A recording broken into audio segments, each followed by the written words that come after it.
Kalorama, a Recorded Books Highbridge imprint, presents The Wannabe Fascists, a Guide to Understanding the Greatest Threat to Democracy, by Federico Finchelstein, read by Tom Beyer.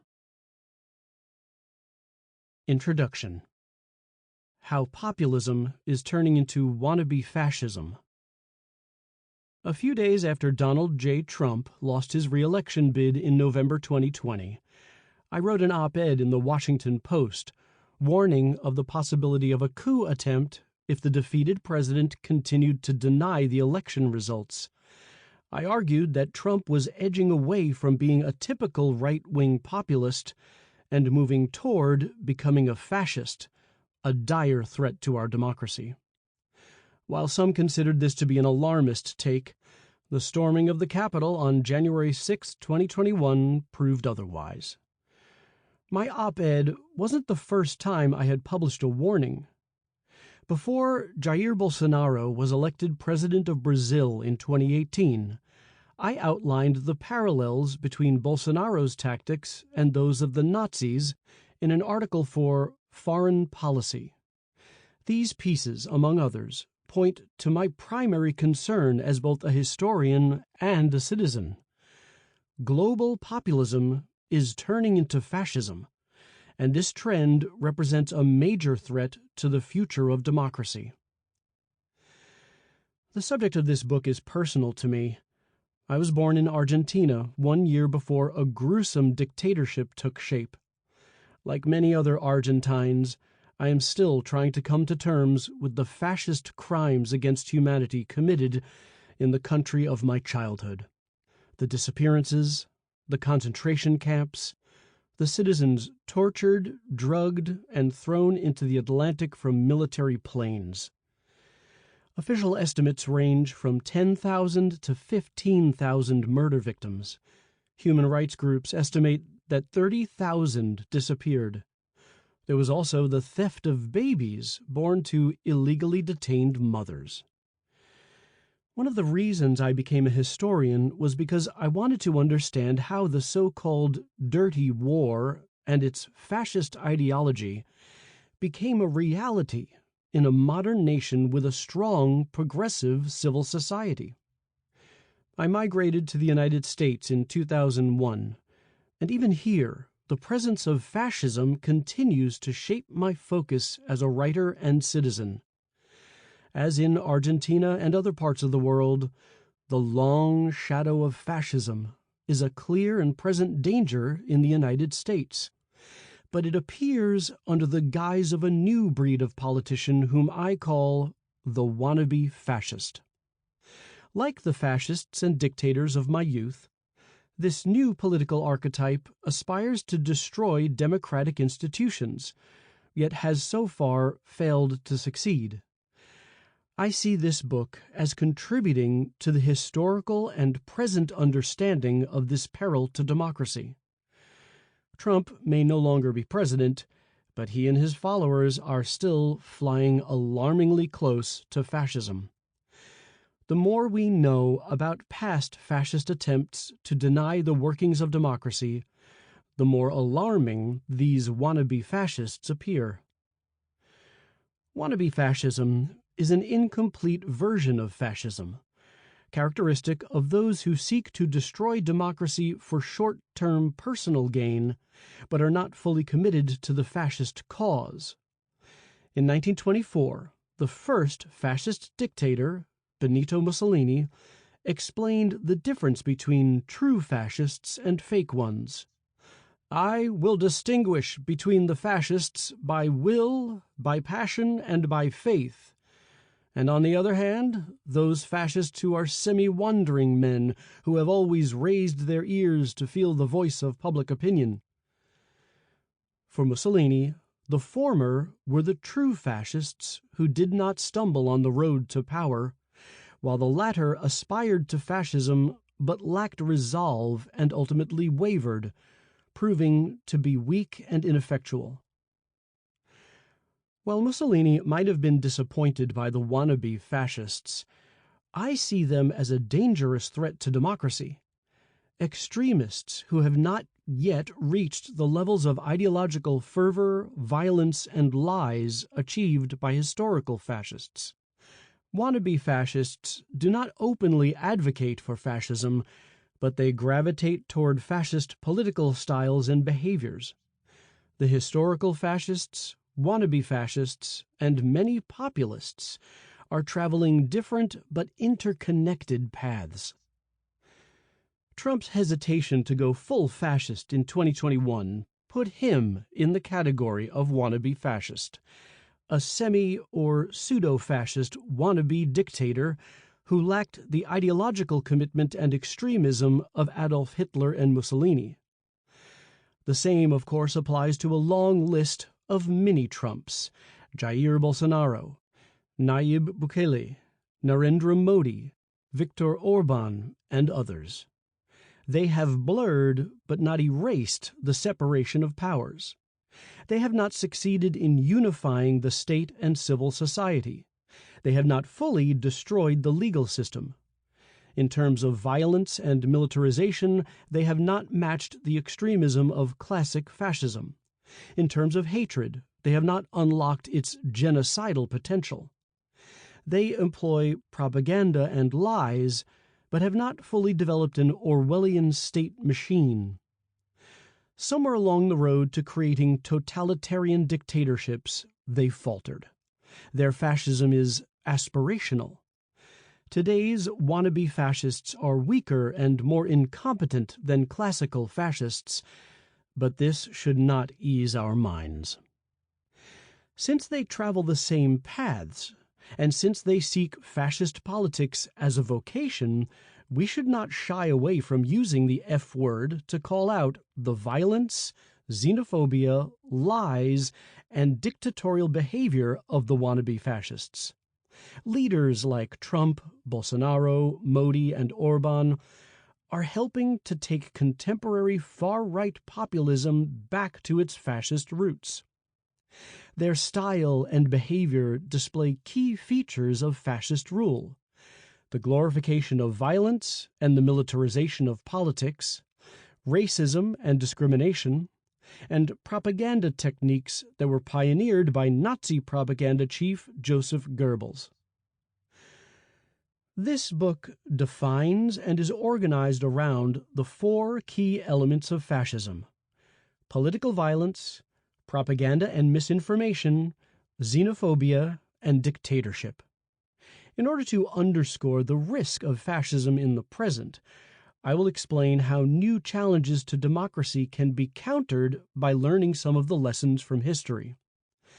The anti-democratic radicalization of populist movements such as Trumpism echo the fascist era of the mid-20th century, when dictatorial regimes adopted xenophobia, violence, coups, and anti-science to seize and retain power.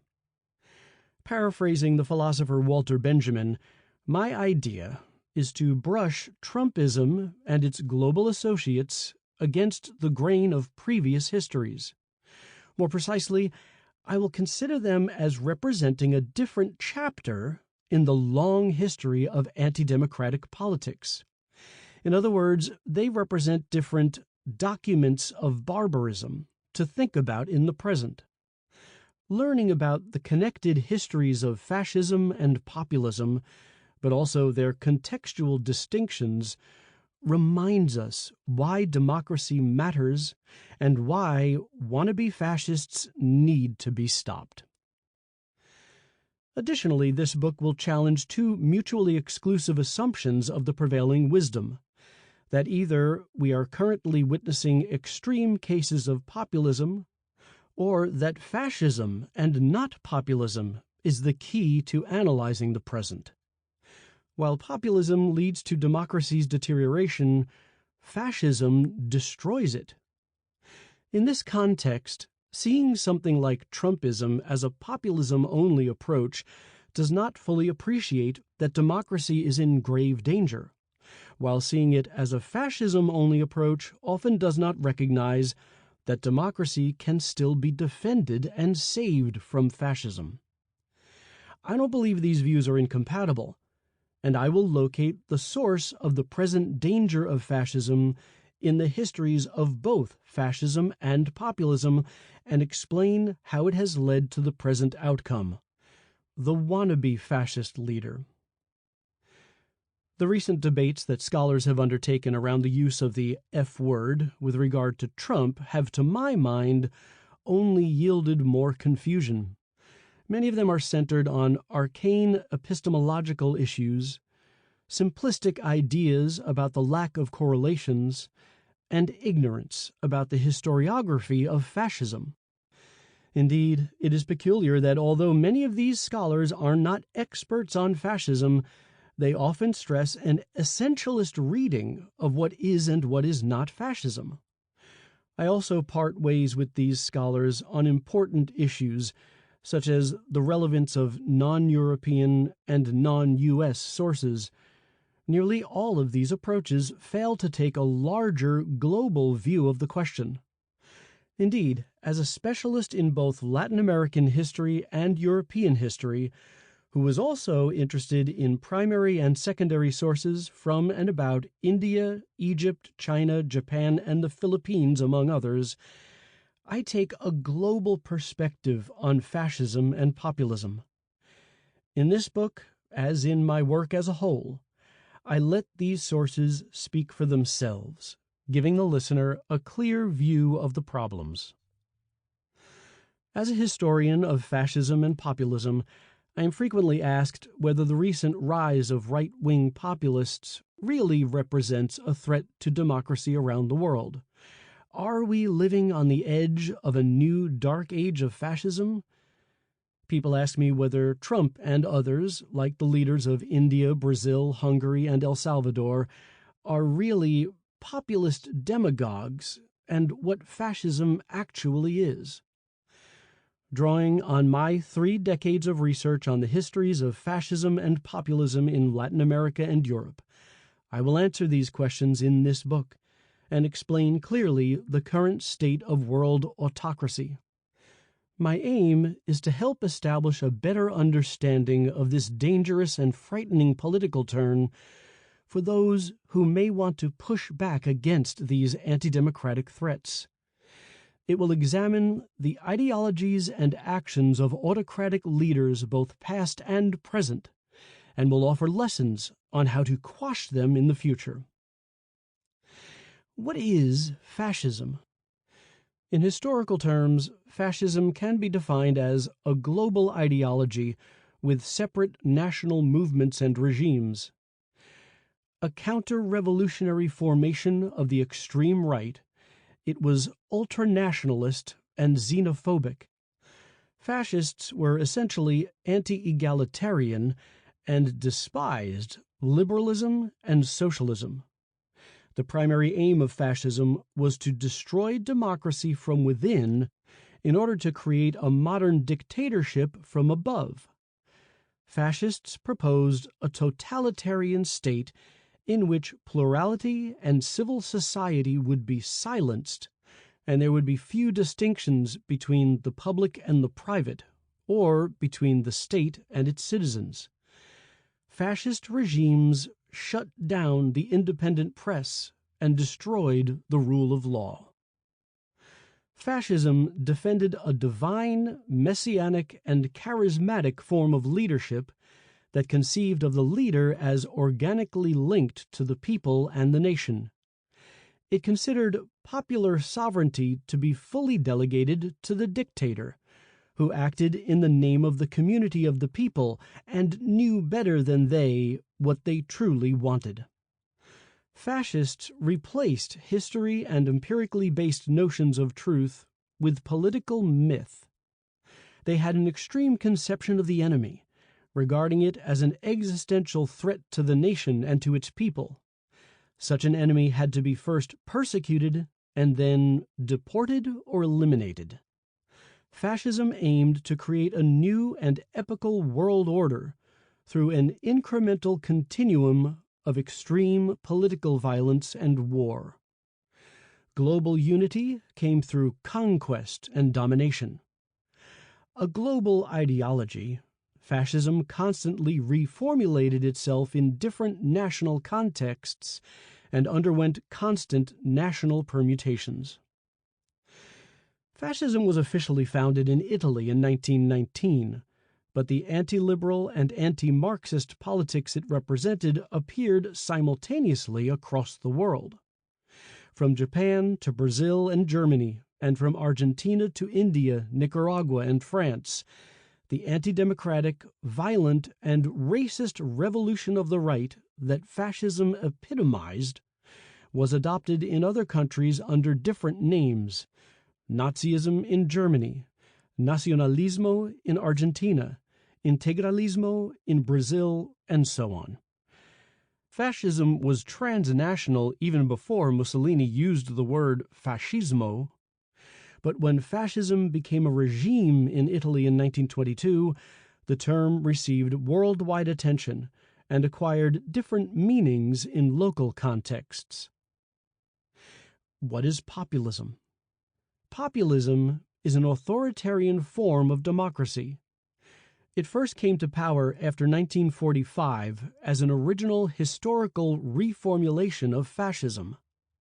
Historically, it has subsequently thrived during political crises, when it has offered itself as the antidote to the politics of the day.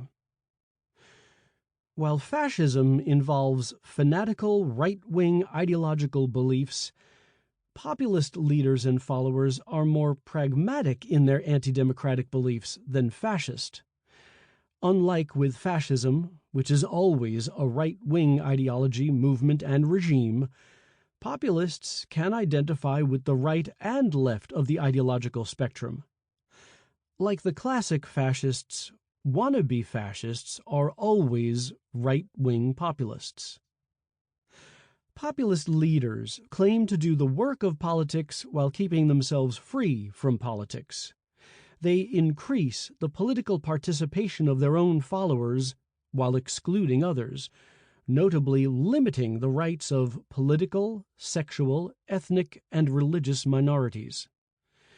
Populism conceives of the people as one, a single entity consisting of leader, followers, and nation.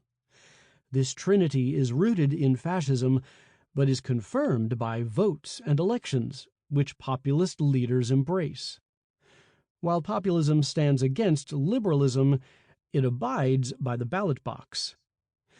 Populism's homogenizing view of the people conceives of political opponents as the anti-people. Opponents become enemies, nemeses who, consciously or unconsciously, stand for the oligarchical elites and traitors to the nation. Populism defends an illuminated nationalist leader who speaks and decides for the people. It downplays the separation of powers, the independence and legitimacy of a free press, and the rule of law. The relapse of populism into fascism or semi-fascism is not a new phenomenon. A few significant historical examples of this relapse have appeared in the past century, ranging from neo-fascist Peronism in the 1970s to the Golden Dawn in Greece and other European movements of the extreme right. Even if it does not renounce democratic electoral procedures, populism as a movement can become neo-fascism when it transitions from viewing its population as homogeneous to basing its national identity on a particular ethnic community, while simultaneously sharpening its rhetoric about the nation's enemies from the general, elites, traitors, outsiders, etc., to a specific racial or religious foe who is the target of political violence. As a regime, populism becomes a dictatorship, fascist, neo-fascist, or non-fascist, when it voids its association with its defining democratic features. To put it differently, when elections are finally banned or are no longer free, when the intimidation of the independent press leads to its suppression, when dissent is not only deemed illegitimate by those in power, but is also prohibited and punished, when undermining the separation of powers morphs into unifying them under the leader, and when the populist logic of polarization is translated into actual political persecution, populism ceases to be populist. In these cases, the populist tendency to corrupt constitutional democracy leads to its violent elimination. Populism and fascism are connected and yet separate forms of autocratic leadership. Fascists and populist leaders are autocrats in the sense that their politics aim to impose their undisputed authority. However, only fascists seek to become full-fledged dictators, wishing to fully impose their will with permanent power. By contrast, populist leaders challenge but do not destroy democracy. After 1945, it was believed that fascism had been stamped out forever. It had not. Fascist thought and fascist movements retained some of their strength and appeal, even though they no longer controlled states and they were significantly diminished in numbers and legitimacy. The fact that Trumpism rose to the center of world power must now give us pause. This book will examine the national and international implications of this new type of post-fascist politics that reformulated right-wing populism and fascism and materialized in America on the escalator of a golden Manhattan Tower on June 16, 2015, when Trump launched his candidacy for the presidency. When Trump was elected president the following year, the United States became the epitome of what a 21st century novel threat to democracy looks like. A newer version of fascism and semi-fascism mixed with previous populist traditions. By reconnecting fascism and populism in unexpected ways, Trump represents a new type of global autocratic ruler, the wannabe fascist. This new type of populist politician is typically a legally elected leader who, unlike previous populists who were eager to distance themselves from fascism, turns to totalitarian lies, racism, and illegal means to destroy democracy from within. The wannabe fascist can be defined as a populist aspirant to fascism. Wannabe fascism remains a vocational form. It is not full-fledged fascism because it has not yet descended into dictatorship and has not fully relied on terror to monopolize violence and use it without restraint. To understand the wannabe fascist, we need to go back to the moment in history when populism was for the first time born out of fascism after World War II. Initially with Juan Perón in Argentina, and then with other Latin American leaders like Getúlio Vargas in Brazil, Rómulo Betancourt in Venezuela, and Victor Paz Estenssoro in Bolivia. These populist leaders created a new form of political regime that combined democracy with illiberalism. Populists invoked the name of the people to stress a form of highly hierarchical leadership, to downplay political dialogue, and to solve a perceived crisis of representation, increasingly by attacking institutional checks and balances. They asserted a direct link between the people and the leader, relying on a form of leadership that might best be described as religious, namely, a political theology. Populists bolstered social and political polarization. In their view, fewer public spaces should be left for the expression of the views of political minorities. The political rights of these minorities are not eliminated, but their democratic legitimacy is undermined. Populists conceive of these minorities as enemies of the people and the nation. Populism, in short, is an authoritarian form of democracy. Nonetheless, populists rejected key aspects of fascism, including extreme forms of repression and racism, and although they were intolerant of political diversity, they recognized that by 1945, a continuation of fascism would need to renounce some of its dictatorial dimensions, reforming its legacy in a democratic key. Consider the case of Juan Perón and Peronism, the movement he created in Argentina. Perón was the strong man in a military junta dictatorship that ruled from 1943 to 1946. As a young officer, he had participated in the pro-fascist coup of 1930 and was later deployed as a military observer in Nazi Germany and fascist Italy. Despite coming to power by force in 1943, Perón encouraged and participated in free democratic elections in 1946. Modern populism was first proposed as a third position aimed at overcoming the Cold War dilemma of choosing between communism and liberalism. Rather than adopting a pre-formatted version of neo-fascism, Peronism was the first movement that attempted to adapt the legacy of fascism to a novel democratic framework and became the first example of a modern populist regime. After the global defeat of fascism at the end of World War II, fascism, coups, and military dictatorships had become toxic to most societies. So former fascists and militant dictators tried to regain power through democratic means. Politicians like Perón understood that elections provided a critical source of political legitimacy.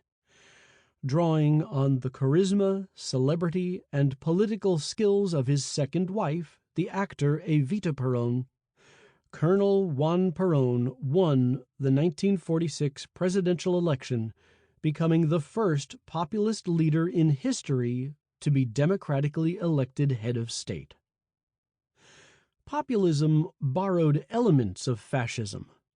Like Mussolini and Hitler, leaders like Perón and Vargas transformed political arguments into all-or-nothing fights for a new moral order. They claimed to be the solution to an impending cataclysm. They denounced the ruling elites, thwarted independent journalism, and advanced a deep dislike for pluralism and political tolerance. But because Perón and Vargas remained popularly elected, they stand apart from the fascists with whom they are otherwise linked. Peronism and Vargism also renounced racism, the glorification of violence, the militarization of politics, and totalitarian propaganda. Like Perón and Vargas, other Latin American populists in Ecuador, Venezuela, and Bolivia came to power by affirming the legitimacy of electoral results in the late 1940s and early 1950s. Holding power depended upon winning real elections and putting aside the fascist politics of xenophobia with its endless lies and extreme repressive methods. Perón and his Latin American populist counterparts were popular. When they were ousted from power, it was often by coups, not elections, which their movements kept winning. More recent populist leaders, like Silvio Berlusconi in Italy and Hugo Chavez in Venezuela, followed a similar pattern. Instead of making baseless accusations of electoral fraud, they staked their grandiose claims upon the democratic idea that elections represent the will of the people. Berlusconi lost elections in 1996 and 2006, while Chavez lost the 2007 Venezuelan constitutional referendum that attempted to abolish presidential term limits. Both accepted the results, even though they lost by extremely slim margins. Populism affirms the authoritarian idea that one person can fully personify the people and the nation, but it must be confirmed via democratic procedures. Sample complete. Ready to continue?